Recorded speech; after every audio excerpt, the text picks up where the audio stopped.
Acts of kindness, acts of generosity is how simple it is to make people feel good. I was walking down the streets of New York City, and a guy walking in front of me, his backpack opened and a bunch of paper fell out on the street. I didn't think much of it. I bent down, I gathered up the papers, handed them back to him, and pointed out that his bag had opened. Now, in our bodies, there's a chemical called oxytocin. Oxytocin is responsible for all the warm and fuzzies, unicorns and rainbows. It's responsible for all the warm feelings and connectedness we have with each other. Friendship, love.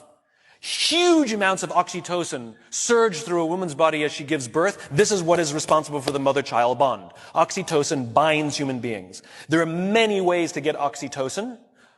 One of them is acts of kindness and acts of generosity. It feels good when we do something nice for someone. It feels good when someone does something nice for us. On this particular day, I did something for someone with no expectation of anything in return. I got a little surge of oxytocin. I felt good. He turned to me and he said, "Thank you.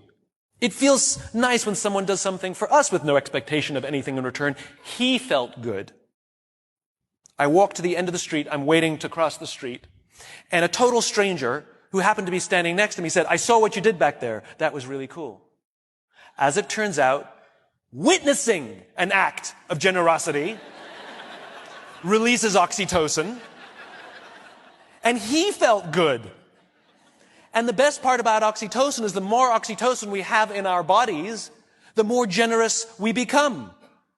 It is Mother Nature's way of trying desperately to get us to look after each other.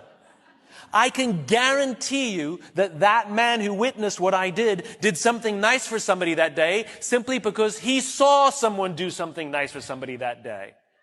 So what if we commit to do something nice for someone with no expectation of anything in return? Imagine what happens at work. Imagine what happens at home. Imagine what happens with our friends.